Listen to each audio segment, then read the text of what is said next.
Agora ele, Roberto Dumas, chegando aqui na nossa programação, nosso querido Dumas, comentando sobre vários temas importantes deste cenário da nossa economia. Muito bom dia para você, Dumas, bem-vindo. Bom dia, Paula, sempre um prazer estar com você. Hoje, quinta-feira, parece que vai ser agitada, mas no final vamos ver o que vai acontecer, né? Exatamente. Duma, já queria aproveitar o gancho. Agora há pouco a gente até trouxe aqui a informação, né, do secretário do Tesouro Nacional, Rogério Ceron. Ele deu uma entrevista, falou que o arcabouço fiscal terá ali uma despesa com uma alta menor do que a receita. Porém, a gente também acaba de trazer a informação aqui que Lula, numa entrevista à CNN, já teria afirmado, né, confirmado uma isenção começando agora para quem ganha até 2 salários mínimos e afirmando também um aumento já a partir do dia 1º de maio para o salário mínimo em 1.320. Conta aí, parece que não fecha entre as falas de Lula e de Ceron. Eu queria entender a sua visão sobre essas últimas notícias que chegam no nosso âmbito aqui econômico. Veja, às vezes eu pareço um disco quebrado, mas eu sempre falo, fazer o bem é bom, todo mundo está prometendo tudo. E eu nunca me esqueço, por exemplo, um economista conhecidíssimo, que eu acho ele sensacional, que ele falou, poxa vida, numa dívida pública federal de 5,7 trilhões, não tem nada para cortar. É sempre aumentar, aumentar, aumentar, aumentar. E agora vocês vêm com teto de gasto mesmo, vocês vão vir com arcabouço fiscal. Então, na minha opinião, esse arcabouço fiscal aí, sem demérito de ninguém, eu acho que ele vai vir muito frouxo. Eu acho que, aqui de novo, né, na minha opinião, vamos falar, olha, vamos fazer um arcabouço fiscal, você não pode gastar não apenas o teto de gasto, mas o teto de gasto com receita, levando em consideração também o crescimento econômico, ou seja, mais ou menos a dívida PIB. Isso se não suscitar o que a gente chama uma inconsistência temporal, vendo que você vai quebrar, isso piora a curva de juros, assumindo que, só para contextualizar, assumindo que o novo arcabouço fiscal seja alguma coisa do tipo, olha, meta dívida PIB. Isso suscita uma inconsistência nas expectativas dos agentes. Vendo que eu estou próximo a estourar a meta dívida PIB, a curva de juros estipa mais, o custo de carregamento da dívida piora e aí eu quebro a dívida PIB mesmo. Então precisa tomar cuidado com o que você está pedindo. Mas o que eu posso perceber? Eu acho que vai ser alguma coisa no sentido de despesa e receita, etc. Mas muita coisa vai acabar caindo fora. Tipo, olha, investimento do PAC não entra. Investimento em saúde não entra. Investimento em educação não entra. Como se o meu orçamento familiar fosse assim também. Olha, eu tenho dinheiro. Falta dinheiro, é verdade, mas se eu tirar o dinheiro que eu gasto com educação, com o dinheiro que eu gasto com investimento na casa, com o dinheiro que eu gasto com investimento na família, na saúde, me sobra dinheiro. Não, não é assim, tem que entrar tudo, tem que ser tudo. Então eu tenho um receio danado, que é aquela coisa que a gente fala, não precisa ter tanta pressa, não precisa ser março, não precisa ser abril, não precisa ser fevereiro, não precisa ser antes do carnaval, mas que venha convincente e consistente. Porque, na realidade, Paulo, o que nós estamos vendo agora no Brasil é que com essa discussão, já puxando para o lado da CMN, do Conselho Monetário Nacional, que não é CVM, do Conselho Monetário Nacional, o que nós estamos vendo é que eu estou com medo que eu não tenho nem um arcabouço fiscal, nem um arcabouço monetário. Eu estou num navio que me assusta, fala, olha, eu não tenho meta da inflação. Então, vamos mudar a meta da inflação, porque essa meta da inflação, inclusive, já puxando para o outro lado aí, né, se você me permite. Eu não tenho meta da inflação e eu vejo economistas renomados, investidores de asset, falando, olha, essa meta é inexequível. Tá bom, se essa meta é inexequível, vamos mudar. E se ano que vem a meta for inexequível, eu mudo também? Não. Se eu tiver um outro choque de oferta, eu mudo a meta de 2024 também ou não? Se 2025 tiver uma outra guerra, for inexequível, eu mudo a meta também ou não? Não, porque esse tipo de meta prejudica a minha política social. Gente, pelo amor de Deus, dá uma olhada no livro Mankiw, ou qualquer livro que você vai ter aí, que você vai entender a neutralidade da moeda no longo prazo. no curto prazo, é verdade. No longo prazo, a política monetária não suscita crescimento econômico ou recessão. Ela suscita no curto prazo. No longo prazo, ela é chamada como se fosse um cleaning crew. Você limpa o ambiente, os preços são sluggish, demora para movimentar, subo a taxa de juros, o meu monetary aggregate, meu agregado monetário cai e meu preço cai lá na frente. No final de contas, a demanda e a oferta agregada não se mexem. Isso está em qualquer livro, já foi provado. Então eu estou com medo desse negócio de, já que a meta não é atingida, vamos mudar a meta. Veja, eu até entenderia esse negócio. Desculpa, Paula, acabo me estendendo, né? Você faz uma pergunta que nem o Cabral fala. Poxa, essa pergunta como é que tá a Lua? Falou, olha o navio passando, né? Acaba mudando todo o assunto, né? Mas eu vejo que você acaba querendo mudar a meta. Eu acho meritório tentar mudar a meta. Mas isso daí tem que vir com estudos econométricos. Tem que vir com estudo do Ministério da Fazenda. Tem que vir com estudo do Banco Central. Não adianta chegar e falar, vamos mudar a meta via hashtag fora Campos Neto. Eu não vou mudar a meta via hashtag baixo juro já. Isso não é um clame popular. Não é assim que se faz política monetária. Não é assim que se muda a taxa de juros, na brincadeira, na politicagem. Isso prejudica muito a curva de juros e prejudica muito também as expectativas. De novo, convém abrir um livro do Mankey, do Blanchard, do que você quiser, e entender um pouco da curva de Phillips aceleracionista. Expectativas inflacionárias impactam na inflação de hoje. Se eu começo a mudar porque ela é inatingível, inexequível, porque pode vir choques no meio do caminho, como veio a pandemia, como veio a guerra, ouvi também outro economista, um outro estrategista falando, olha o preço dos alimentos, quer dizer, veja, olha o preço dos alimentos. Olha o preço do uísque também, ele subiu, eu estou vendo o preço do IPCA, não estou vendo o preço do custo da minha vida. Já começa um erro da diferença de custo de vida do que é o IPCA. Eu estou vendo o IPCA. De novo, olha o conceito de inflação. A inflação é o nível geral de preços, nível de dispersão, e não do custo de vida. Eu não estou vendo o preço de determinado produto, eu estou vendo a cesta de bens do IPCA. Então, só resumindo, eu tenho receio de que essa arcabouço fiscal venha um pouco frouxo demais para atender todos os anseios do governo Lula. Isso me prejudica, e tenho medo com essa gritaria do hashtag fora Campos Neto, que a gente já ouviu quem está gritando assim. Quando você trata a política monetária gritando com o intestino e usando o pulmão e hashtag baixe juros já, gente, isso não é uma coisa técnica, isso não é brincadeira, isso não é hashtag fora FMI. A gente precisa tratar isso de uma forma adequada. Porque eu, como agente econômico, vejo, esse ano não dá para mudar. Está difícil, quer dizer, esse ano está difícil. Vamos mudar a meta. Eu já fico pensando, se no ano que vem as projeções também não atendem a meta, como é que fica a minha cabeça de agente econômico? Eles vão mudar a meta ano que vem também. Eles vão mudar a meta em 2025. No final das contas, eu não tenho meta nenhuma. Então precisa tomar cuidado com essas coisas. Por isso que eu acho que o Campos Neto, e aí minha reverência ao ministro da Fazenda Haddad, tipo, isso não está na pauta. Não deve estar na pauta do Conselho Monetário Nacional hoje. Quer mudar? Vamos mudar. Mas tem que deixar claro que vai mudar uma vez, não vai mudar todas as vezes que ela for inexequível. Isso é complicado. Então eu acho que, por enquanto, o Brasil vive num cenário meio assustador. Eu não tenho um arcabouço fiscal e eu corro o risco de não ter um arcabouço monetário, Paula. E aí pergunta Agora, por que a taxa de juros é tão alta. Lógico, a taxa de juros estipa, coisa que o Cabral adora conversar. Desculpa, acabei falando muito, Paulo.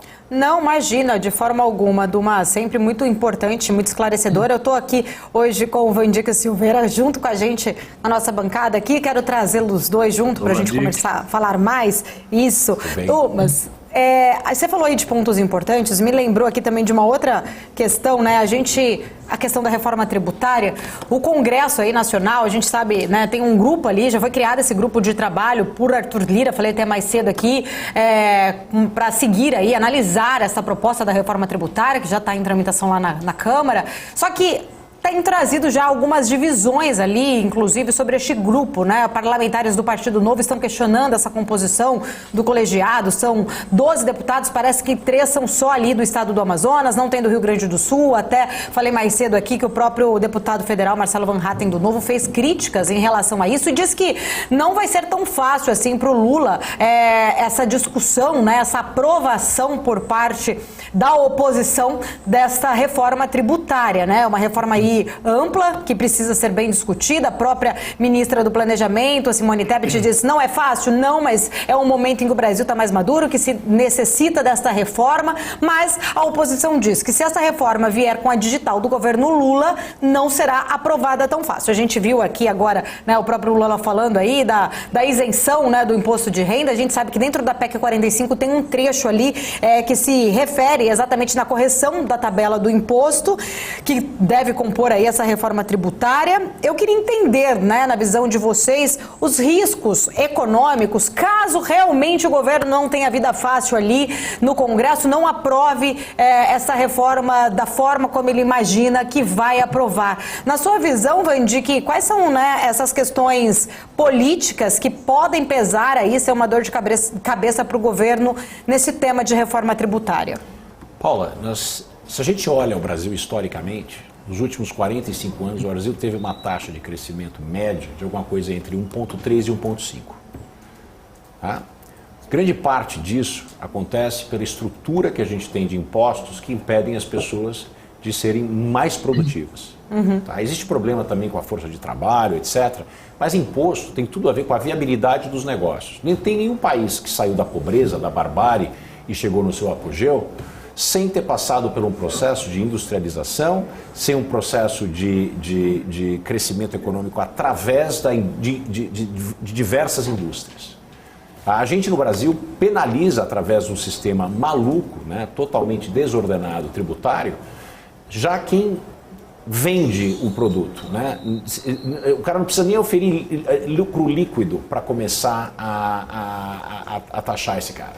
Então, o arcabouço tributário brasileiro, ele é muito negativo, ele impede o país de crescer e ele impede o país de empregar pessoas, ao impedir de empregar, ele impede que o Brasil reduza a pobreza. Quer dizer, a melhor solução para a parte social do Brasil, a redução de pobreza, diminuição de concentração de renda, é através de crescimento econômico, coisa que a gente não vê nos últimos 45 anos. Então não tem para onde ir. Ou o governo toma uma decisão que vai criar um novo arcabouço tributário que faça sentido para produtores, geradores de emprego e, de fato, o empregador, o dono de capital, esse sujeito tem que ficar com a fatia de leão da sua produção e do seu lucro. Por quê? Porque essa pessoa assumiu riscos enormes a partir com o seu capital e investir no Brasil. No entanto, no Brasil, a gente coíbe esse tipo de atividade capitalista, que é a única forma provada, né, ao longo dos séculos, ao longo de 3 séculos, que as pessoas conseguem melhorar a qualidade de vida. No Brasil, a gente tem uma amarra, é muito interessante, como o Dumas falou, as pessoas não leem, né? E principalmente os líderes e os conselheiros desses líderes não estudam, não leem, e eles têm uma amarra, uma espécie de ignorância por diletantismo. Eu quero ser ignorante porque eu quero ser ignorante, porque eu acredito que o mundo deveria ser de outra maneira. Mas o mundo é como ele é, né? A gente tem fórmulas provadas de como sair dessa situação que é bárbara que o Brasil vive. No entanto, a gente presta atenção em coisas que são menos importantes e a gente não tem as prioridades alinhadas. Por exemplo, reforma tributária. A reforma tributária hoje, ela se sair como a PEC que está no Senado, é a PEC 45, ela vai ter um grande impacto no setor de serviços. O setor de serviços é responsável por 70% do PIB e emprega quase 80% da população. Quer dizer, a gente tem que ter alguma coisa que seja execuível e crível. Eu acho que todas as vezes que eu falo de arcabouço fiscal ou arcabouço tributário, ele tem que ser execuível e crível. Se a gente complicar muito, a gente começa a encontrar brechas para as pessoas não fazerem, não pagarem e saírem de lado. Então eu acho que, na minha opinião, esse é o grande risco que a gente tem para a economia. A economia fica exatamente como ela está. Ô, Dumas, queria também trazer a sua visão em relação a este tema da reforma tributária, né? A gente tem dois modelos até, a PEC 45, a PEC 7. A 7 caminha numa outra direção, lembrando, né, que é uma PEC mais simplificadora, inspirada no modelo norte-americano aí de cobrança de impostos. É também uma pauta que é discutida, né, ainda levando em consideração. Você acredita, né, queria entender um pouco da sua visão em relação a esse assunto da reforma tributária. O Vandic trouxe uma visão até em relação mais política, mas trazendo aqui para o seu lado mais econômico, até estrategista, quais são os impactos que a gente pode ter se realmente essa PEC demorar a ser aprovada, se essa reforma, não essa PEC especificamente, mas se a reforma em si não ser aprovada neste ano? Olha, toda reforma que a gente anda falando é absolutamente crucial. Não adianta falar essa é mais importante que a outra, essa é mais importante. A reforma tributária, só para você ter uma ideia, ou seja, você leva no Brasil 1958, se eu não me engano, estou chutando mais ou menos o número aqui nas casas, 1958 horas para cuidar dos tributos da tua empresa. Não vou nem comparar com os Emirados Árabes, com os Estados Unidos, isso é custo, isso é tributação em cima de tributação, é corrupção em cima de corrupção, você tem todo um problema, vamos unificar, fazer o IBS da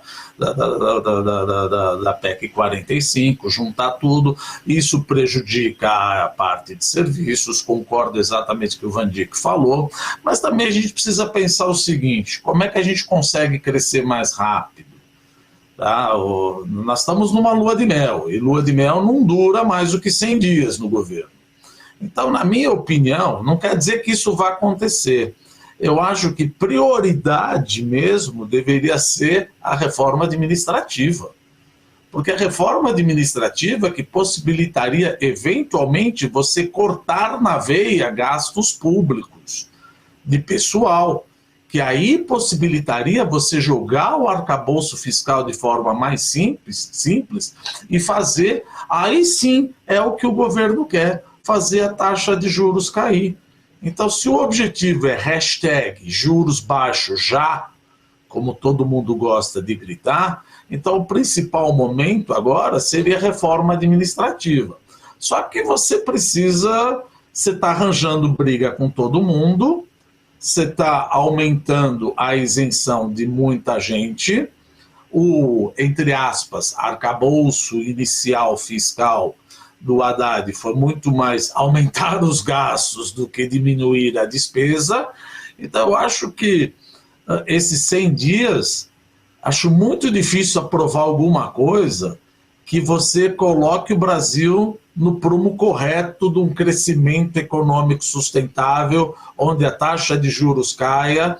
Veja, estão pedindo taxa de juros, mas é que nem eu falo, pedir taxa de juros no grito não vale.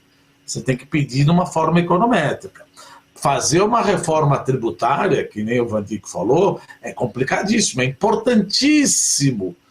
Mas veja, parece que o governo está batendo cabeça. Eu sempre falo aquela coisa, descobriram que barata voa.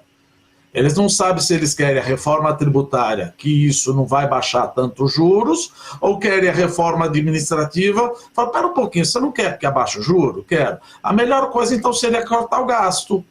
Cortar o gasto via reforma administrativa. Puxa, não tinha pensado nisso. Então, vamos pedir para o Banco Central cortar juro. O Banco Central fala, mas o que eu tenho a ver com isso?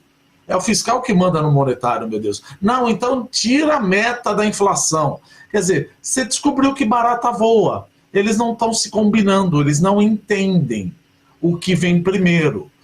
Então fala, vamos fazer a reforma tributária. Meu Deus do céu, quem fala que a reforma tributária não é importante? É importantíssimo. Mas o que estão gritando a plenos pulmões é taxa de juros menor agora. Para taxa de juros menor agora, seria uma reforma administrativa. Só que tenta fazer uma reforma administrativa no Congresso cortando benefícios agora, Paula. Veja o que vai acontecer se, ao invés de cortar, eu estou dando mais benefícios. Então, resumindo, eu não estou vendo um prumo para o Brasil no curto prazo. Eu não estou vendo uma reforma tributária a contento ser aprovada, muito menos uma reforma administrativa. Estão querendo baixar os juros e aumentar a meta da inflação no grito, e que isso prejudica as expectativas inflacionárias. E o que é pior, eu não estou no 4º ano do governo, eu não estou no 3º ano, eu estou nos 100 dias. Eu já estou brigando com a noiva, quer dizer, com a noiva não, com a esposa, no meio da lua de mel.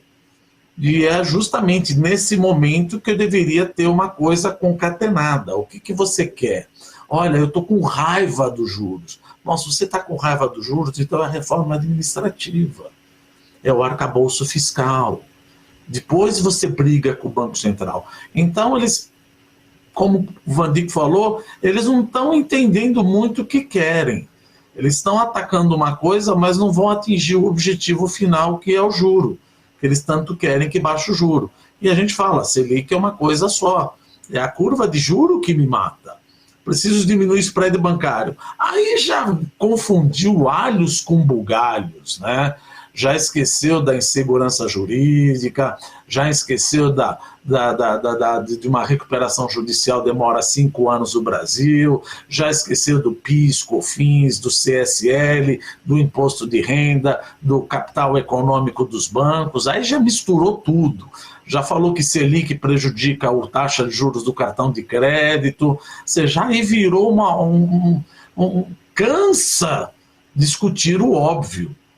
É tipo, gente, como eu sempre digo, não dá para ficar discutindo hashtag discuta taxa de juros. Exatamente. Vandick, eu só queria completar aí, né, para você comentar, porque acho que o Dumas foi muito cirúrgico, trouxe a necessidade exatamente de se falar da reforma administrativa, porém o Haddad ontem, ele voltou a afirmar que a prioridade é a tributária, diz que é muito ilusório achar que reforma administrativa terá cortes de despesas, né? O ministro, então, da Fazenda afirmou que existe muitas distorções aí em relação no serviço público, que podem ser resolvidas através da reforma tributária, jogando aí a questão da reforma administrativa como não prioridade do governo. Queria entender também... Não quer cortar nada, né? Desculpa, não quer cortar nada, né? Já falou. Uma reforma administrativa seria para cortar. Né? Já mostrou aí. Desculpa, Vandick, acabei te interrompendo. Né? Muito Perdão. Bom. Vamos lá, Vandick. Parabéns, Dumas. Você foi no alvo, falou da maneira que precisava ser falada. Eu sou um dos grandes críticos, como você, e tenho dito e tenho escrito nas minhas colunas, palestras, etc., que a ordem dos fatores, no caso do Brasil, ela realmente altera o resultado do produto. Como é que eu posso fazer uma reforma tributária sem saber o que é que o governo vai prover e o que vai ser provido pela iniciativa privada? Quanto vai custar? Quantas pessoas vão precisar? Qual que é o valor disso? Né? Esse é um dos problemas da reforma administrativa. Se é do jeito que está hoje, e como o Haddad disse ontem, que não tem espaço para cortar gastos numa reforma administrativa, o que eu acho um absurdo uma afirmação dessa, essa é uma afirmação de quem não está disposto a negociar e entender o problema econômico do Brasil. Então o que a gente tem que fazer de contrapartida? Primeiro a gente tem que aceitar que taxa de juros vai ser alta e a gente vai ter que aumentar imposto, né? Como está hoje, e o Brasil tem déficit crônico orçamentário, esse déficit crônico orçamentário ele só pode ser resolvido de duas maneiras.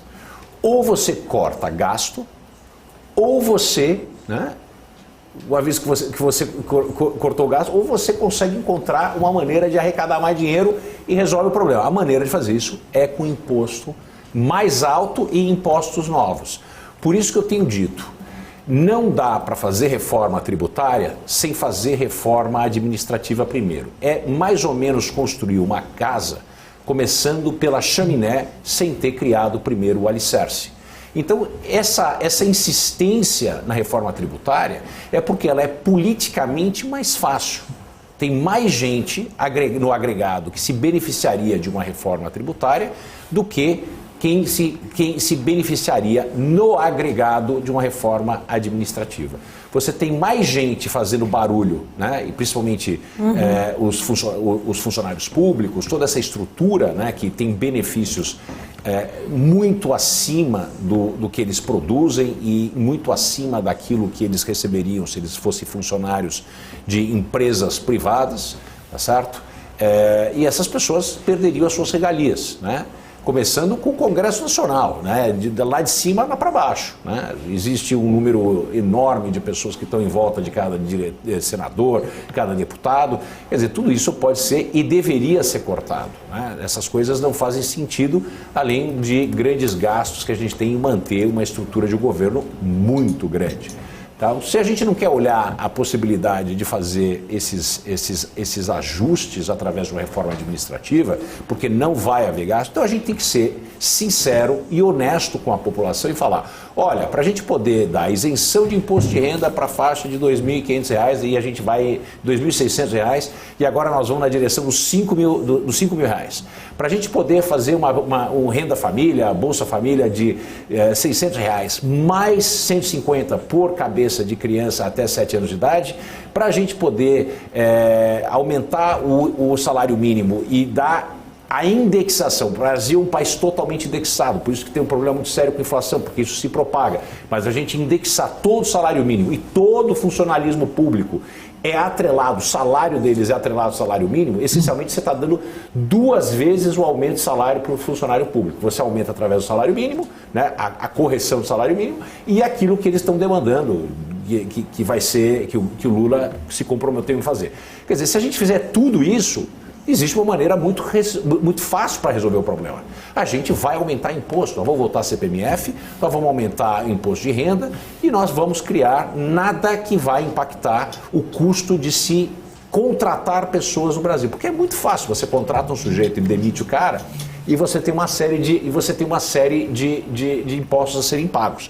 Dessa maneira, a gente arrecada mais. Só que o país entra num caldeirão fervente do caos. Dumas, quer complementar? Fica à vontade. Não, achei excelente. Que bom que o professor Van Dijk concordou, porque eu fiquei até receoso. Eu falei, olha, tudo é importante, mas sem a reforma administrativa, quem que eu vou tributar? Quem que eu vou tributar? E o mundo não para, né? E estamos dando ouvidos para cada teoria, por exemplo, até puxando aqui, teorias que podem emitir mais moeda, porque se emitir mais moeda para atender, se você tem uma capacidade ociosa, primeiro que eu não tenho uma capacidade ociosa como todo mundo fala. De novo, a gente recomenda leituras. Tem o Nairu, que é o desemprego estrutural. E que se eu emitir moeda à vontade, como é minha moeda, eu emitir títulos à vontade, isso não tem problema para a inflação. Quer dizer, olha o nível da discussão que nós estamos entrando. Quer dizer, isso já deveria ser uma discussão no meio do plano cruzado, mas nós estamos em 2023 discutindo esse tipo de coisa. Se emitir mais moeda gera inflação ou não. Acabei mudando de assunto, né, Paula? Perdão. Não, fica à vontade, Dumas. Fica à vontade. Não, eu acho que faz todo sentido, sim. A gente tem que trazer aí pontos que são importantes. Você tem aqui carta branca, pode até editar a pauta já, fica tranquilo. Não, o que eu estava falando é justamente que o nobre, pelo amor de Deus, quem sou eu para falar, mas o André Lara Rezende, nesse ponto da teoria moderna monetária, humildemente tendo a discordar. Por quê? Porque emitir mais título da dívida pública, sendo na sua moeda ou emitir mais moeda se você tem uma capacidade ociosa, primeiro, a minha capacidade ociosa não é tão grande assim. Nós já falamos aqui. Meu nível de desemprego está 8,1. E meu desemprego estrutural, que é o Nairu, é mais ou menos 7 a 7,5. Então, eu não tenho uma capacidade ociosa tão grande. Não, mas tem tanta gente desempregada comparada com os Estados Unidos. Sim, mas acontece que a mão de obra dos Estados Unidos é muito melhor capacitada. E a do Brasil, não. Então, por isso que você está vendo, eventualmente, pressão salarial. Começa num ponto. Aí você fala, não, mas isso daí nos Estados Unidos está bom. Se a gente quiser comparar com uma economia desenvolvida, veja o que aconteceu com o Reino Unido, o Kwasi Kwarteng, que era o Exchequer, que era o ministro das Finanças, que ele falou, olha, quero gastar tanto e não sei de onde eu vou conseguir. O que aconteceu com a curva de juros do Reino Unido? Ela estipou de tal maneira que o ministro das Finanças pediu, foi exonerado e a Liz Truss renunciou. Então, quer dizer, tentaram fazer a teoria moderna monetária num país desenvolvido e não deu certo. Agora, imagina tentar fazer num país em desenvolvimento como o Brasil. Novamente, discordo humildemente do nobre economista André Lara Rezende e acredito que muitos colegas também devam discordar dessa teoria de emitir mais moeda, emitir mais taxa, título público, porque é na minha moeda, dado que eu tenho uma capacidade ociosa. Discordo humildemente. O Haddad trouxe, eu estava lendo até aqui a fala, né? Ele que participou de um jantar ontem, inclusive aqui em São Paulo, falou exatamente sobre essa questão da reforma. Esse é o ponto, né, que eu estava trazendo aqui da reforma administrativa não ser importante. Aqui no final aqui da matéria, inclusive da Folha de São Paulo, que eu estou lendo aqui, ele fala o seguinte: ninguém ceder em um acordo não é um acordo, né? Trazendo aí a importância de chegar a uma solução. O ministro afirmou aos jornalistas ali um pouco antes de entrar nesse jantar, que fez um aceno, agradeceu aos empresários por terem feito chegar, né, inclusive ao Congresso, o que descreveu aí como uma concordância com as medidas fiscais propostas pelo governo, e depois afirmou aos empresários que se ninguém ceder neste acordo não é um acordo, né, trazendo aí, só para completar essa visão aí do Haddad em relação tanto à reforma administrativa e esse ponto da reforma tributária e o quanto é importante, segundo ele, chegar a este acordo. Vamos acompanhar, né, Vandir, que tem acho que muita coisa importante ainda a ser feita nesses primeiros 100 dias de governo. Diante de tudo que a gente viu, o Dumas até falou aqui, é uma lua de mel dos 100 dias. Eu nem sei se está tendo essa lua de mel, para ser verdade, para ser sincera, viu? Sabe, Paula, você me assusta. Por que me assusta? Você acabou de falar que o Haddad falou que queria um acordo com os empresários. Que acordo é esse com os empresários? Quer dizer, eu tenho idade para lembrar. Não falou isso. Mas nós estamos falando de algum pacto, por um acaso? Ou seja, voltamos na época do México, voltamos na época dos estados do Brasil da década de 80, um acordo. Todo mundo tem que ceder. Olha, então eu também acho. Então, o funcionário público, na parte da reforma administrativa, também tem que ceder. Vai de novo pedir um acordo ou um pacto social? Não foi isso que ele falou. Mas o nome acordo, dados meus cabelinhos brancos, falar precisamos chegar num acordo também com os empresários, já me dá tremelique. Sei que o ministro não falou isso, mas falar em acordo com os empresários me assusta. Mandique, quer comentar só para a gente concluir aqui? Eu tendo a concordar com o Dumas, e eu acho que não tem que ter acordo nenhum. A economia é uma coisa que acontece externamente, ela é exógena ao que acontece a nós, né? Então, a gente vai sofrer as consequências das decisões. Não importa como foi feito esse acordo. Esse acordão o que é? A gente vai congelar preço? A gente não vai demitir funcionário?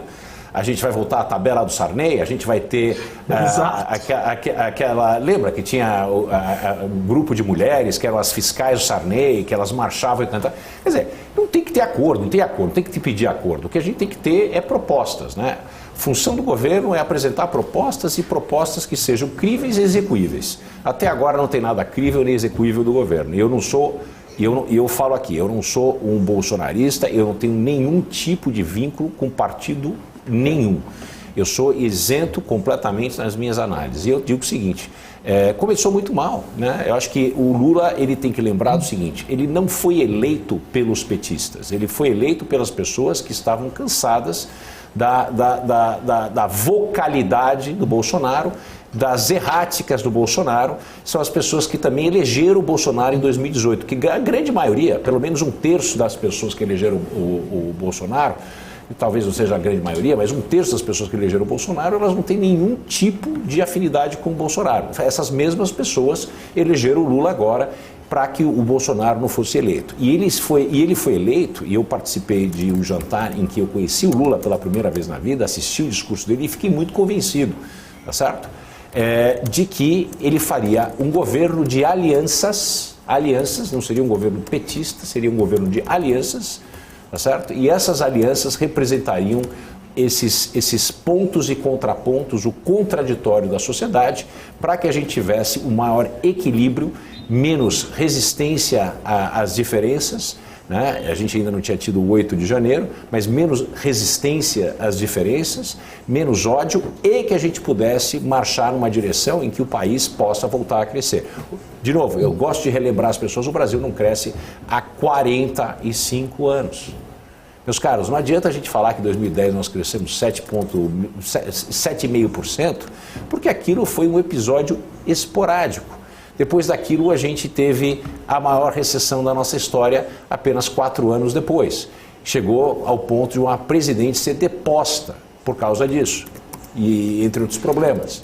Mas a condição econômica. Então, se a gente flerta em ignorar a economia, né, os incentivos que levam as pessoas a agir, os agentes econômicos a agir, a gente age em função dos incentivos e em função das nossas expectativas. E quando a gente sinaliza, através do ministro da Economia, do ministro da Fazenda do Brasil, que nós queremos um acordo você faz com o pessoal lá do sindicato, você não faz acordo com o empresário. Né? Essa que é a verdade, não tem que ter acordo nenhum. O acordo é o seguinte: a gente tem que ter um espaço, um ambiente econômico que o país possa prosperar e eu, como empresário, possa ganhar dinheiro. Porque é do meu lucro que eu contrato mais gente, é do meu lucro que eu pago impostos, é do meu lucro que o mundo é melhor. Não existe nada errado, nada imoral em que empresários ganhem mais do que os seus trabalhadores, porque é a pessoa que tomou o risco. O trabalhador, ele empresta o seu trabalho, tá? Essencialmente ele empresta o seu salário, o seu trabalho, aluga ele para o empresário fornece capital em termos de maquinário, dinheiro, seja lá o que for. O funcionário, ele transforma esse capital em alguma coisa vendável, em serviços e produtos, e aquela diferença entre o custo de produzir e aquilo que fica, que é o lucro, vai para o bolso do empresário e ele divide aquilo com o funcionário através de salário e bônus, etc. Mas é isso, é assim que funciona a economia. A gente não precisa entender, a gente precisa entender que é desse jeito que a economia funciona e parar de querer inventar coisas que a gente sabe que não deram certo. Flertar com o passado, a gente sabe o que aconteceu. Década de 70, 80 e 90, nós fomos o país com a maior inflação do mundo.